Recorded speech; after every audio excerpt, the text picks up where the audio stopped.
أعوذ بالله السميع العليم من اللعين الشيطان الرجيم. بفضل الله بسم الله الرحمن الرحيم. الحمد لله رب العالمين.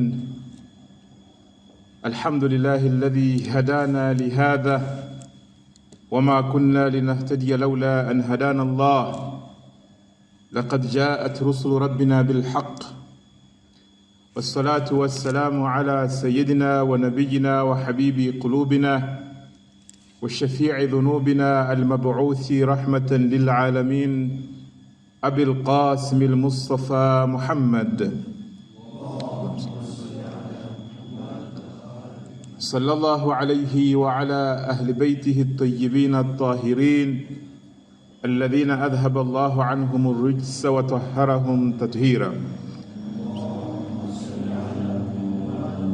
لا سيما بقية الله في الأراضين أرواحنا لتراب مقدمه الفداء. السلام عليكم جميعا ورحمة الله تعالى وبركاته. أوصيكم عباد الله وأوصي نفسي بتقوى الله عز وجل والورع عن محارمه واجتناب عما نهى عنه. قال الله سبحانه وتعالى في محكم كتابه المجيد: أعوذ بالله من الشيطان الرجيم. ومن يتق الله يجعل له مخرجا ويرزقه من حيث لا يحتسب ومن يتوكل على الله فهو حسبه إن الله بالغ أمره قد جعل الله لكل شيء قدرا. آمنا بالله صدق الله العلي العظيم. So as usual, on Fridays in our sermons, we remind each other of obtaining taqwa and trying to maintain it.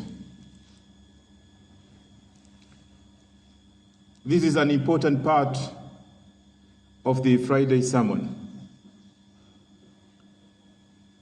The reason why we must remind each other on the importance of taqwa is because taqwa is the core of everything.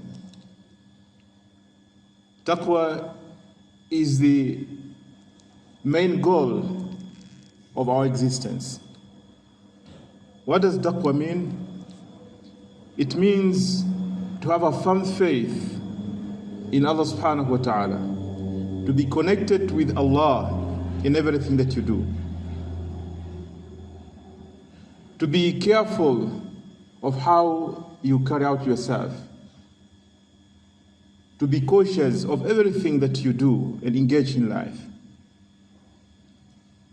is to have that sense that Allah subhanahu wa ta'ala created you with a purpose and that He wants you to move on a certain path. The taqwa is what matters at the end of it. Whatever we are doing today will not help us in any way if at the end we do not carry with us that faith, that iman, and that taqwa. We may achieve a lot in this world.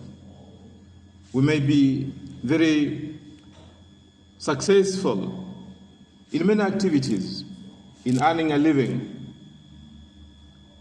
in improving on our worldly affairs.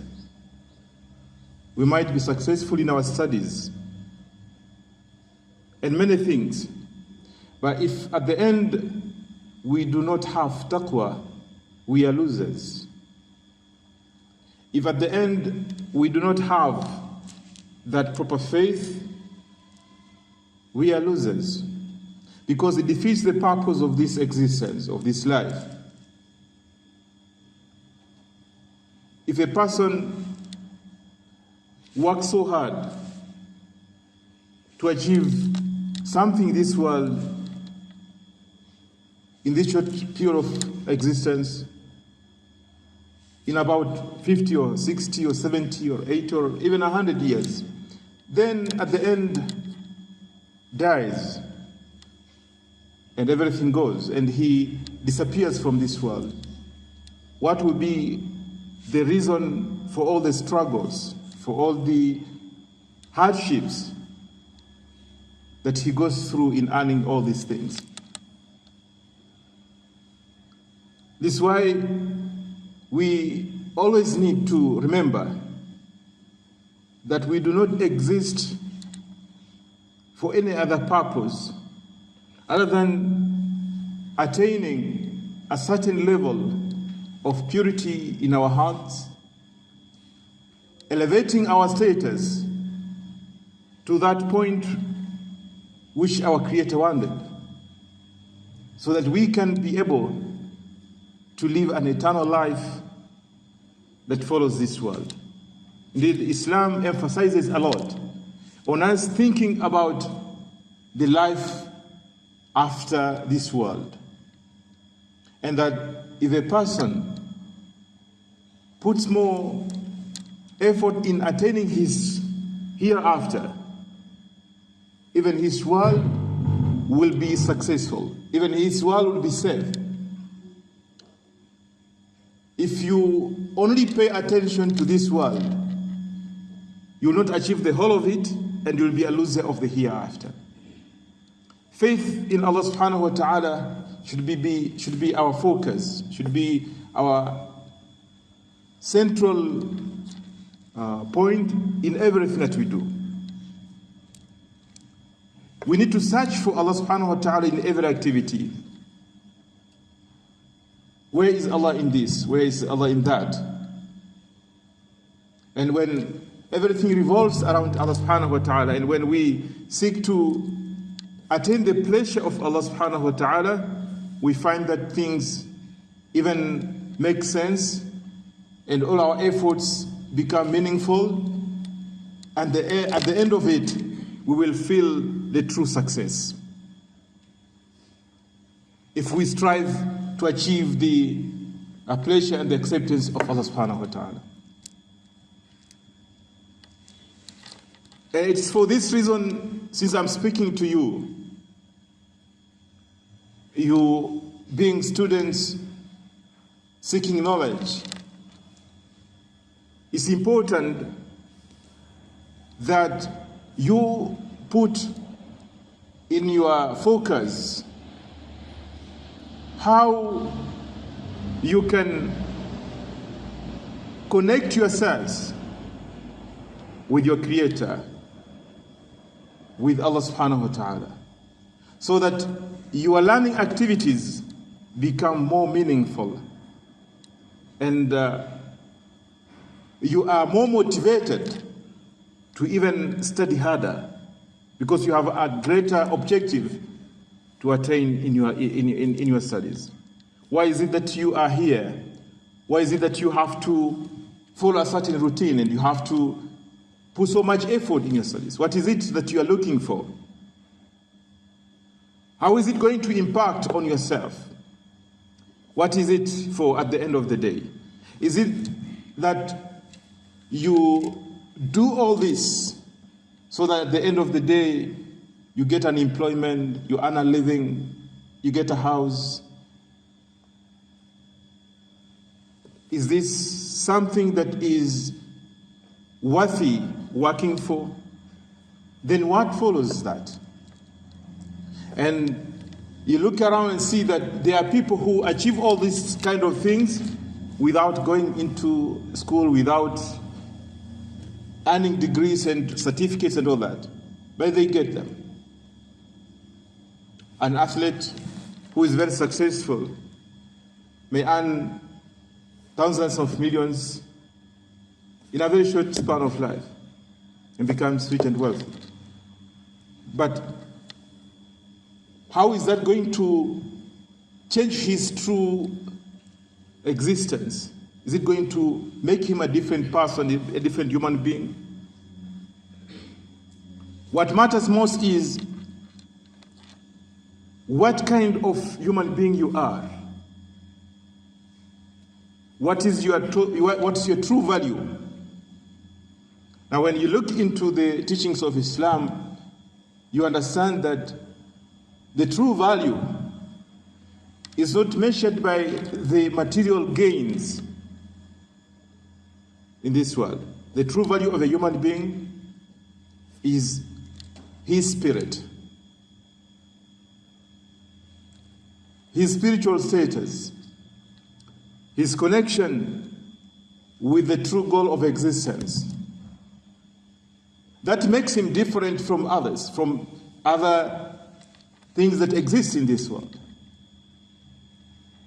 If he doesn't pay attention to his spirit and to his spiritual growth, he does not become in any way different from animals that do the same things, live the same kind of life. What makes you different is when you put your brains, when you put your reasoning power, when you value what Allah subhanahu wa ta'ala has endowed you with. That makes you different from other things. This is why when you look into the Holy Quran, for example, in many verses Allah subhanahu wa ta'ala asks us or puts to us this phrase, أَفَلَا يَعْقِلُونَ أَفَلَا يَتَفَكَّرُونَ. Do they not think? Do they not comprehend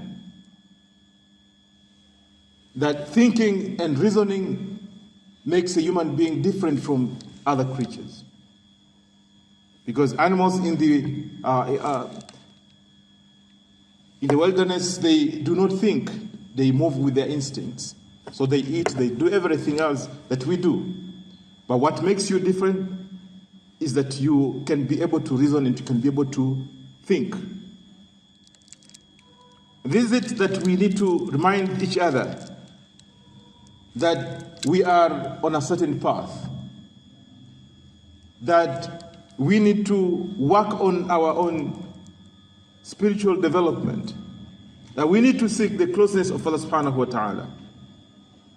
In the beginning of the sermon, I recited these verses which are in Surah Al-Talaq, where Allah subhanahu wa ta'ala says that whoever is careful of his duties to Allah subhanahu wa ta'ala, whoever has taqwa,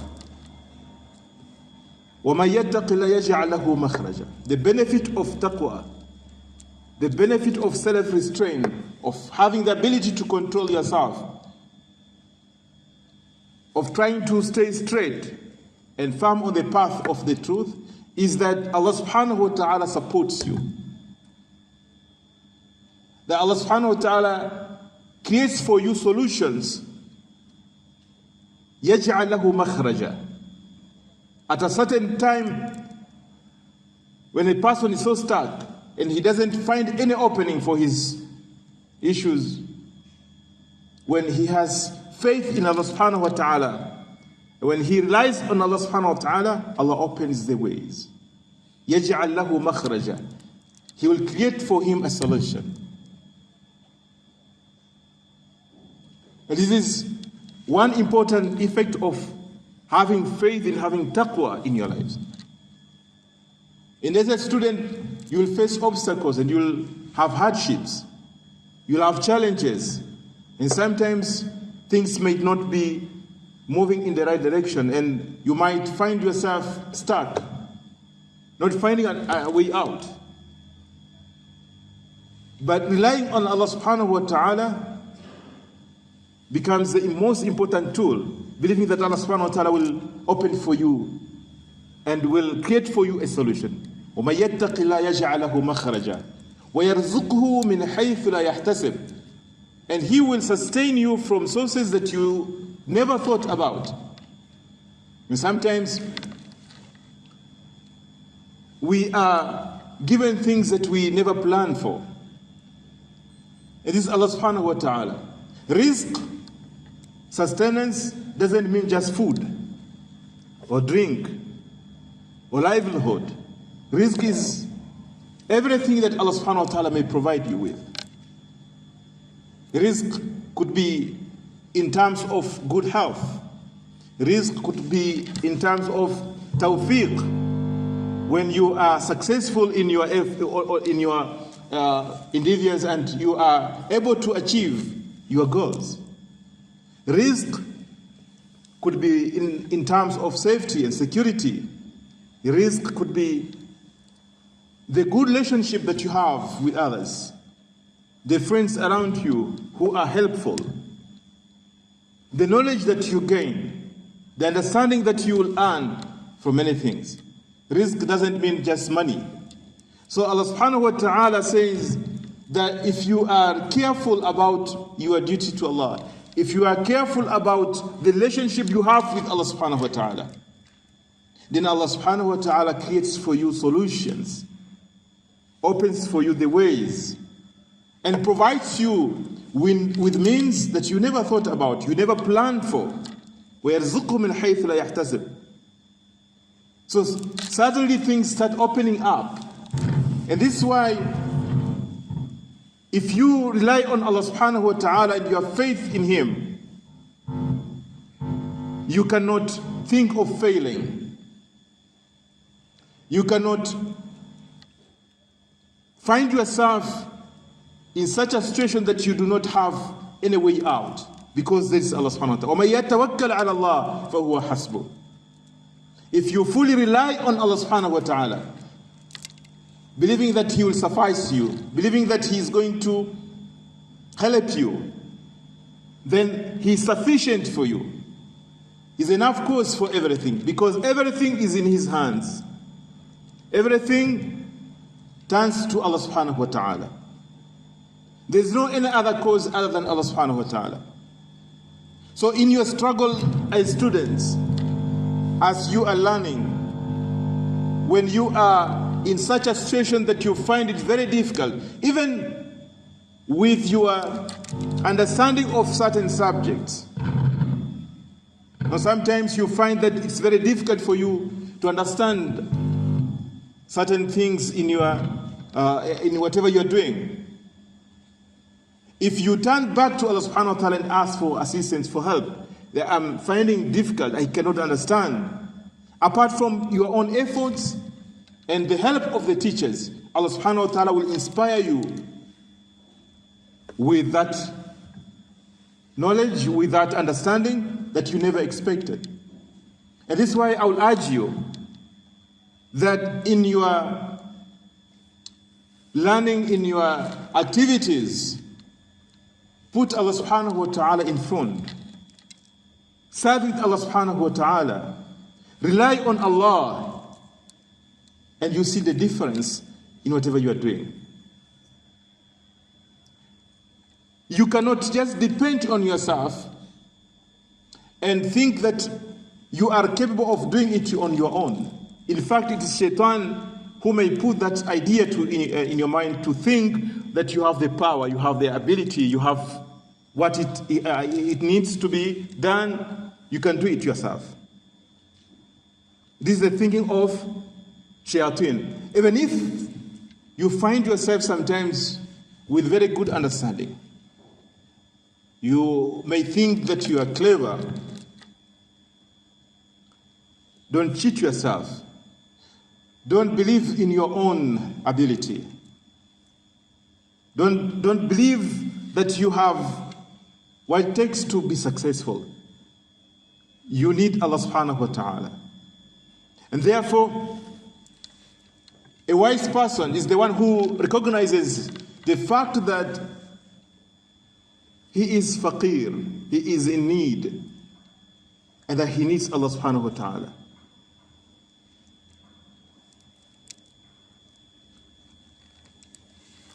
At the same time, even if things are not working so well, don't despair. Don't give up. You can turn back to Allah subhanahu wa ta'ala for help. Despair is one of the great sins.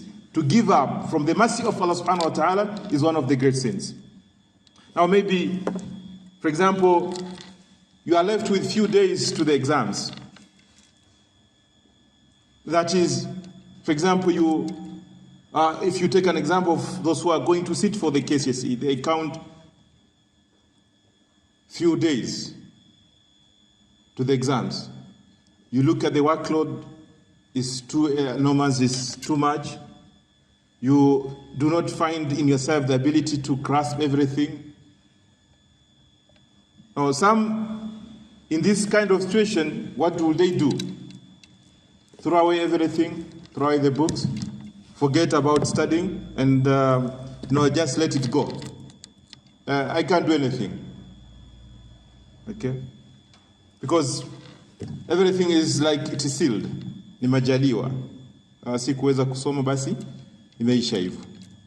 So, waiting for the exams, sit for the exams, just write your name, scrap a few things there, and say it's okay. If I get an it, sit down. That is my own share. Hiyo ndio bahati yangu. That is not the way a believer will do it. That's not the way a mu'min will approach it. That's why I say, what is the purpose? What's your aim from the beginning? What do you want to attain through this? If you start with Allah subhanahu wa ta'ala, you'll end up with Allah, and you'll find Him helpful to you. And in the course of things, when it is so difficult for you, Allah subhanahu wa ta'ala provides you with solutions, with help. So there is no room for despair and giving up. Even if the time that is left for you is that short, you can reorganize yourself and you can turn back to Allah subhanahu wa ta'ala for help. And you will see that there is a difference. If you have hopes in Allah subhanahu wa ta'ala, you are motivated to work even harder. Because you know that there is a force behind you, there is someone who is looking after you, so you'll get the energy to move on. But if you just look at yourself and think of your own power, then you are bound to fail, you are bound to give up, because you look at what is in your hands and feel like there's no way I can be successful. Just like a sick person, if a person is sick, is suffering for a certain disease that is very difficult to cure, if he loses hope because he does not find any solution in his own hands, the situation will be worse. And even if the best doctors come for his help, he may not be cured.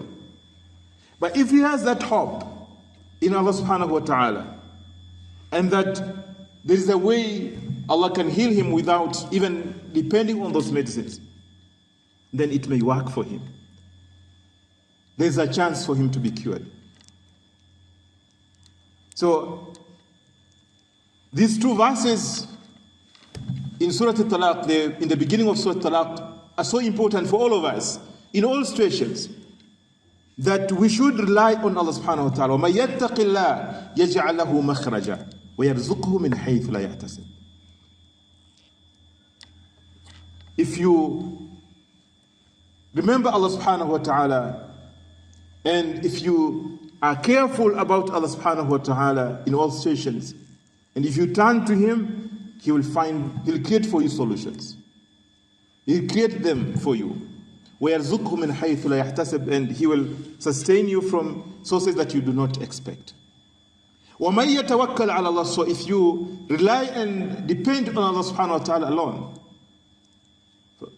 فَهُوَ حَسْبُهُ, then He is sufficient for you, and nothing else can avail you from anything apart from Allah subhanahu wa ta'ala. So my dear brothers, I will urge myself to be careful with Allah subhanahu wa ta'ala, to remember Allah subhanahu wa ta'ala, and to rely on Him and depend on Him in all situations, so that Allah subhanahu wa ta'ala can provide us with solutions in matters that we engage ourselves in this life. Bismillahir Rahmanir Rahim. Qul huwallahu ahad, Allahus samad, lam yalid wa lam yulad, wa lam yakul lahu kufuwan ahad.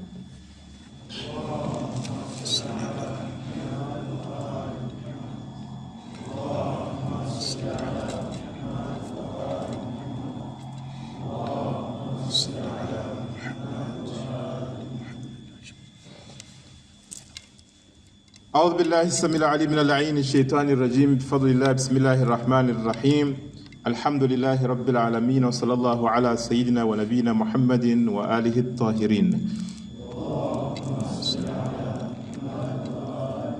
أوصيكم عباد الله ونفسي بتقوى الله عز وجل. Once again, and for the second time, I will remind myself and all of you to be careful of our duties towards Allah subhanahu wa ta'ala, and to remember that we cannot hide from Allah, we cannot run away from Allah, we cannot run away from the government of Allah subhanahu wa ta'ala. We are always watched and everything is recorded for us. I don't know if you have heard of this, and this is going to be very brief, of course. A person came to Al-Imam al-Hussein alayhi afdal salatu wassalam and asked him.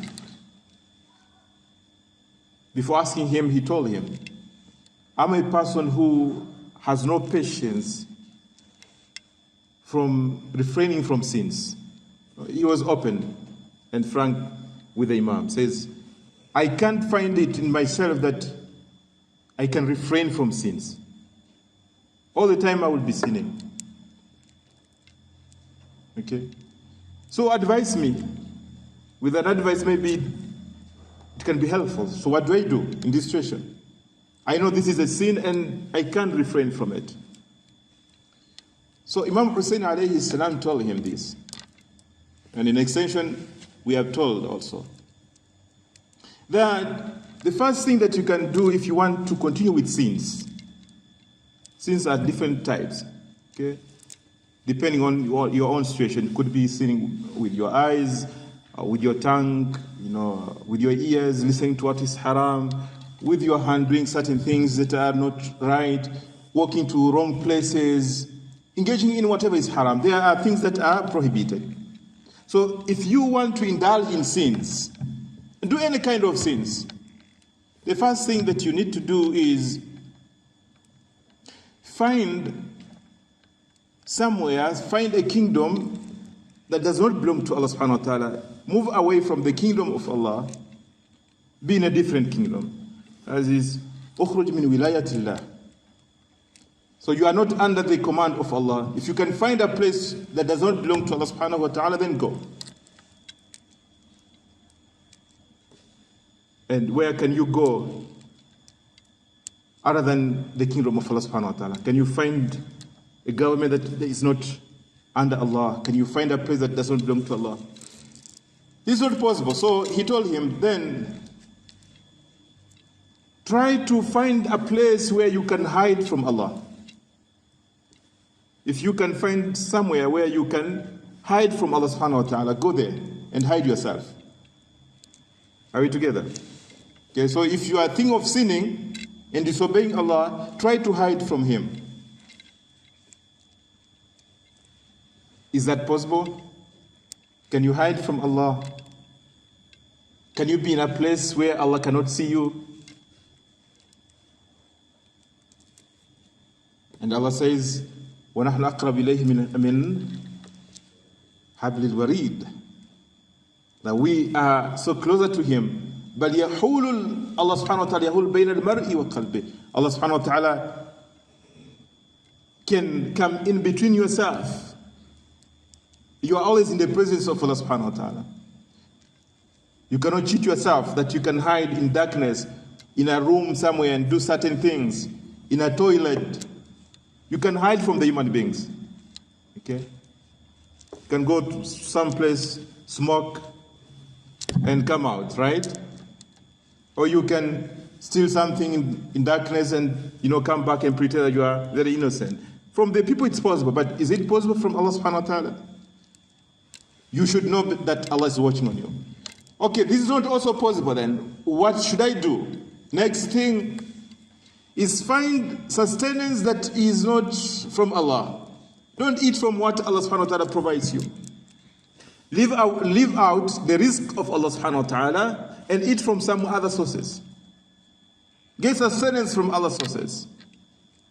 Because it is an insult, it's not correct that you eat from what Allah provides you, and at the same time you disobey Him. Okay? That's not being grateful, yeah? So, if you want to continue doing sins, find some sustenance that does not belong to Allah subhanahu wa ta'ala. Can you do that? Can you find rizq that is not from Allah? So if you are eating the rizq of Allah subhanahu wa ta'ala, then consciously remember that you go to obey Allah. Okay, He cannot do this. So next thing is what? If you want to continue sinning, when life comes to an end, when the angel of death approaches you, stop him from taking your soul. Okay? Don't die. Don't just say, I'm not ready to die now. I want to continue living. Who can do that? If you're able to stop the angel of death, then sin as much as you want to sin. Because you can live the way you want to live. Right?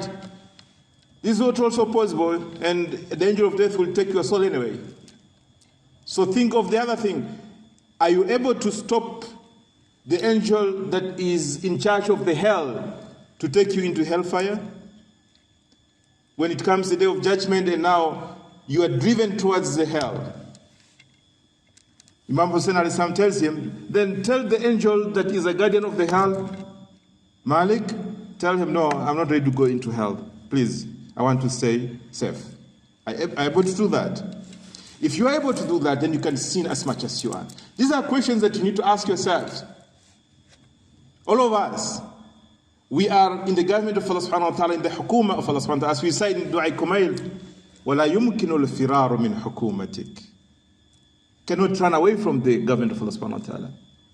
You cannot hide from Allah subhanahu wa ta'ala. You cannot find sustenance other than that comes from Allah subhanahu wa ta'ala. You cannot stop the angel of death to take your soul. You cannot stop the angel of hell to take you into hellfire. So why do you continue sinning? Why do you continue doing sins? And again, for you as students, the greatest thing that you should refrain from to be successful is refraining from sins. If you refrain from sins, Allah subhanahu wa ta'ala will gift you with a good memory, with a good understanding, will support you, and you'll be successful. But with sins, it will not work that way. You'll be left on your own, and Shaitan will play with your minds. Because of the limited time, let me stop there and pray to